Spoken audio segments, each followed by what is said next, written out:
রোদ লাগতেছে দাম একদম বহুত হেভি। তো এখন কুষ্টিয়া যাবো মনসুর স্যার ওইখানে। তো যাই হোক দেখা যাবো আগে। স্যার তো একদম পুরা কোরিয়ান লাগছে রে, পুরা কোরিয়ান লাগছে রবি। মাস্কটা খুলে একটা, আরে ভিডিও করতে সবাই কমসে কম মাস্কটা খুলে রাখ। কোরিয়ান মানুষ বাংলাদেশে আসতে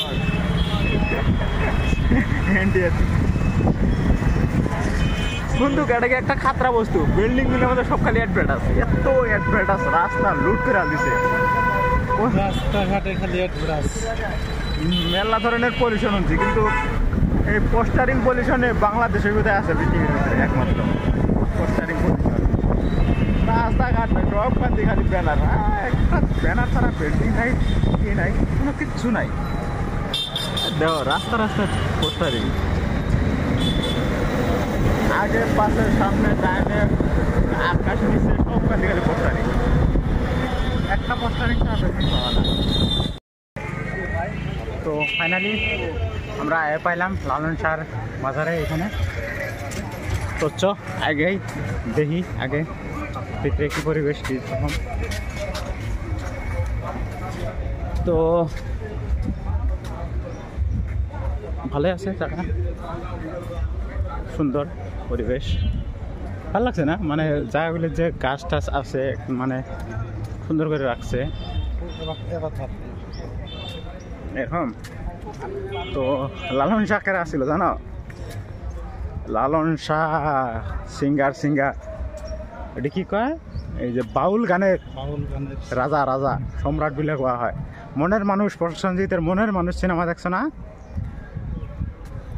ওই যে সিনেমার যে যার উপরে করা হয়েছে, লালন ফকিরের উপরে করা হয়েছে সিনেমাটা। মিলন হবে কত দিনে আমার মনের মানুষের সনে, এই যে লালন শাহ কইছিল কত শত বছর আগে, কিন্তু আজ পর্যন্ত প্রভাব যুব সমাজও আছে। একদম খালি যুব সমাজ বলে না, পুরা সবের মধ্যে আছে। তো এখানে একটা লালন শাহ, এটা কি কয়, একতারা কয় না? কি কয় সাইজি একতারা বলে কওয়া হয়। তো লালন শাহ মাজারের সামনে একতারা একটা বানাই দিয়ে দিচ্ছে, খুব সুন্দর। আর এটা হলো লালন শাহ মাজার। লালন শাহ গুরু কে ছিল জানেন? সাইজি। লালন শাহ গুরুজি ছিল সাইজি। মনের মানুষ সিনেমার মধ্যে কয় সাইজিয়ে পাগল করছে, সাইজিয়ে গান হচ্ছে লালন শাহ। এত সুন্দর একটা জায়গা। মানুষে কয় না যে মানুষ এক জীবনে দুই জীবন পাইছিল, ওটাই ছিল লালন শাহ। যাই নাকি মানে এক জীবনে দুইটা জীবন ভোগ করছে, ওকে কোয়া হয় লালন শাহ। তো এখন মানে এক জীবনে দুই জীবন কিভাবে রে? লালন শাহ হিন্দু না মুসলমান মানুষে তাও কোয়ার পাবো না, কারণ কিছুই না। তো মানুষের যে কয় এক জীবনে দুই জীবন, তো ওটাই ছিল লালন শাহ। কারণ ওই যে কয়লামে যে মানে একটা মানে নদীর পাড়া ছিল আর কি, ওই জায়গা থেকে মানে যৌবন বয়স পর্যন্ত হিন্দু মানুষের পরিয়ালে মানে আসছিল। পরে নদীর ঘাটে যখন পার করে দিছিল মরা বলে ভাইবে, তো পরে মুসলিম মানুষকে উদ্ধার করছিল, জীবনযাপন করছে। পরে ওইখানে সাইজির সাথে দেখা হয়েছিল তিনার গুরু, লালন শাহর গুরু। তো উনি পরে আর কি তাকে দীক্ষা দিছিল। আর উনি বলে যে মানে সাইজি ও লালন শাহকে পাগল করছে। তো মনের মানুষ সিনেমার ভিতরে দেখাইছে। তো এটাই মানে লালন শাহর মাজার। আশা আসছিল বহুত যে মানে লালন শাহর মাজারে আসবো, তো আসলাম। তো এখানে মানে লালন গীত হয়, অল্প আগে লালন গীত হইল এই জায়গায়। লালন শাহর মিউজিয়াম, এটা লালন মিউজিয়াম বলে হওয়া হয়। টিকিট নিলাম 10 টাকা করে, বেশি না। তো ভিতরে ঢুকমো লালন মিউজিয়াম। একতারা একতারা একতারা লালন শাহের মধ্যগণের নাকি শিষ্যগণের ব্যবহার দেখছি। এই যে মনের মানুষ সিনেমার মধ্যে যে দেখায় এক জায়গায় মানে সবাই খাওয়া দাওয়া করতো তখনগুলা শিষ্যরা ওইগুলোই ডেক্সিগুলো যে ওইটাই লালন শাহকে যে নদীর কাছার থেকে যখন উঠাইছিল বলছিলাম না যে সিনেমার মধ্যে লালন শাহকে নদীতে ভাসিয়ে দেয় বসন্ত হওয়াতে, তো তারপরে একজন মুসলিম ঘরের মানুষে উঠায় নিয়ে আসে, তো ওই চিত্রগুলো অঙ্কন করছে, শরীরে একটু একটু দাগ লাগানো দেখাচ্ছে এখানে, মানে ওগুলি বসন্ত হওয়া বলে মানে বুঝাইতে চাইছে। তার পাশে লালন শাহকে যে যখন মানে ওই নিয়ে আসছিল বাড়িতে সবাই চিকিৎসা করছিল, তো ওগুলা চিত্র এখানে অঙ্কন করছে। লালন শাহ যখন গান বাজনা করে ওগুলো চিত্র অঙ্কন করছে এখানে। এইটা লালন শাহ ভক্তদের নিয়ে যখন জঙ্গলের ভিতরে বসবাস করতেছিলেন ওই সময়ের দৃশ্য, ভক্তদের মধ্যে গান বাজনা করার সময়। আর এটা সেই দৃশ্য যখন মানে লালন শাহকে মানে হিন্দু মুসলিম, এই যে হিন্দু মুসলিম মানে কিছু একটা মানে হিন্দু সমাজের মানুষও কিছু সমাজ মানুষে দেখতে পারে নাই, কিছু ওই মুসলিম সমাজের মানুষও দেখতে পারে নাই। কারণ লালন শাহ ছিল এরকম একজন মানুষ যাই মানে আর কি ওই সতীদাহ প্রথার মানে বিরুদ্ধে মানে ছিল, আর সতীদাহ প্রথা মানে বন্ধ করার জন্য বহুত চেষ্টা করছিল। ভক্তদের নিয়ে রাত্রেবেলায় গান বাজনা, লালন শাহর একটা যে চিত্র অঙ্কন করছিল, তো ওই মনের মানুষ সিনেমাতে মানে দেখায়, তো এই চিত্রটা অঙ্কন বা কে করছিল এখানে লেখা আছে ভালো। এখানে মানে ভাইদেরকে রিকোয়েস্ট করছি, তো ইন্ডিয়া থেকে আসছি বলে, তো এখানে দুই একটা গান শুনবো যদি শোনা আর কি। বল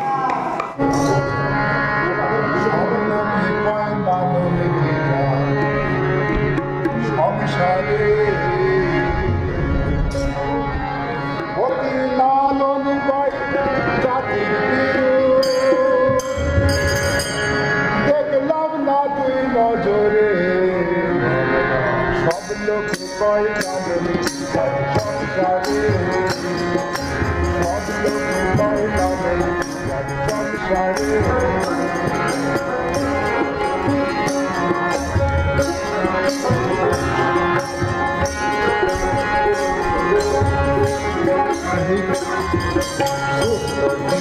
হয় মুসলমান বলো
লালন শাহ মাজারে গেটের বাইরে একটা মজার বস্তু দেখো, পাখি, কত পাখি, হাজারো পক্ষী পাখি, পশু পক্ষী।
ভাই বাংলাদেশে টাকায় হেরে ঘুরার জায়গা পাইলাম না, কিছু মার্কেটিং করলাম, ঘুরার জায়গা পাইলাম না ভাই। একটাই পাইছি, এটা হয়েছে জাতীয় উদ্ভিদ উদ্যান, জাতীয় চিড়িয়াখানা।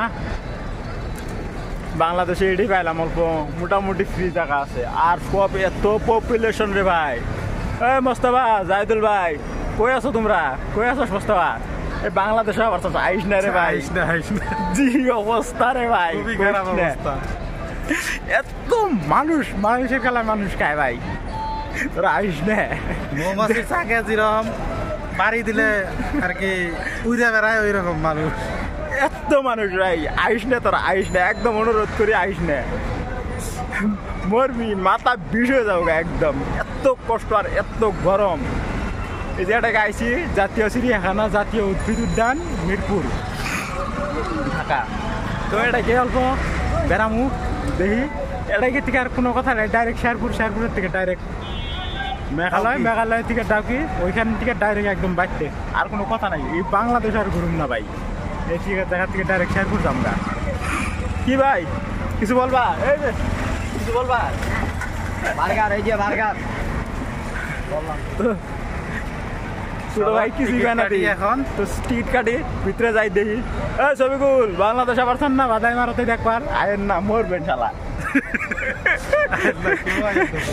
তাহলে দেখাই আয় তো টিকিট কাউন্টারের থেকে টিকিট নেই আগে।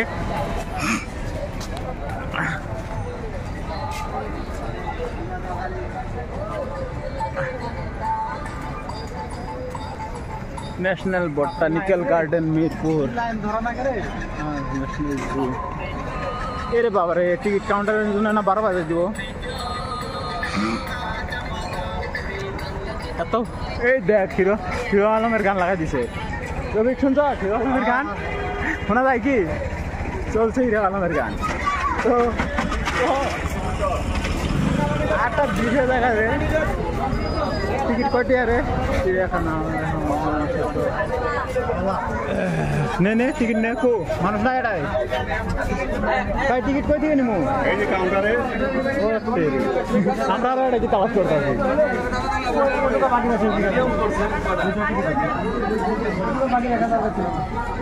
এই যে 2টা টিকিট নিমু, 50 টাকা 50 টাকা দেখি। টাইগার দেখা যাবো, সিংহ, জিরাফ।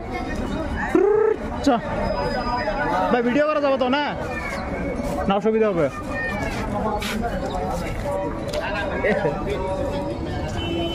ভিডিও ভালো করতে যায়।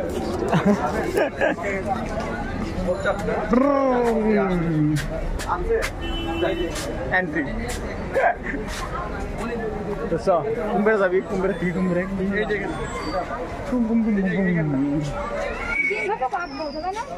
এদিকে আসো, আশাতে এবার সাইডে না, এদিকে আসো।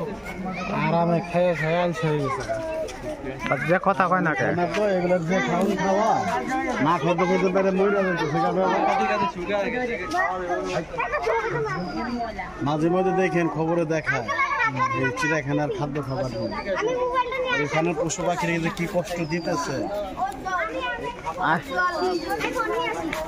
বাতিজা ড্যামেজ হয়ে গেছে গা কই বাতিজা ড্যামেজ হয়ে গেছে গা ড্যামেজ মানে ফিউজ নাই সিংহার আইগে না উঠপাহি এ মারামারি করা যাবো না বেসতে ও সবিকুল দেখতেছেন না নাই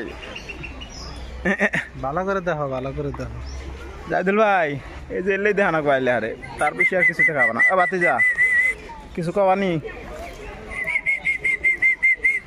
বাতিজা যে রাগ করছে কাউনারও না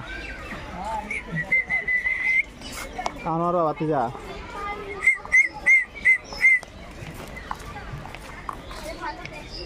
কিছু খাবার দিন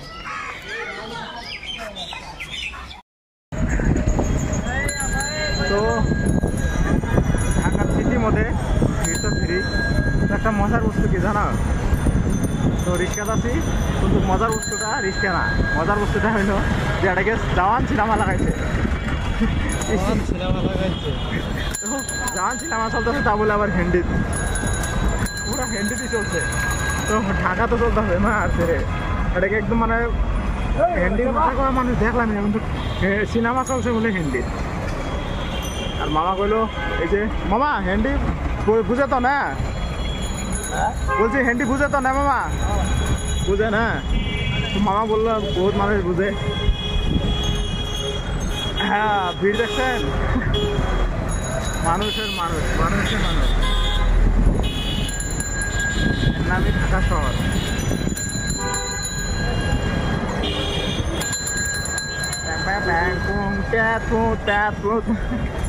চলছে গাড়ি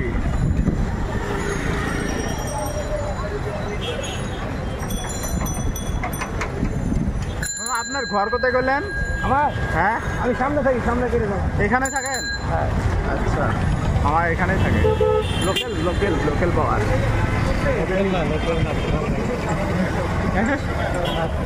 কারা থাকে যাই হোক লোকালিটি বলে একটা কথা আছে না কারা থাকলেও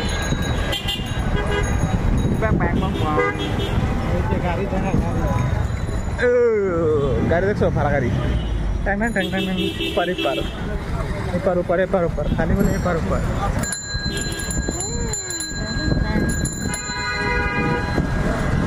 যা রাস্তার মধ্যে কেরা ওদের কথা মধ্যে খাওয়াতে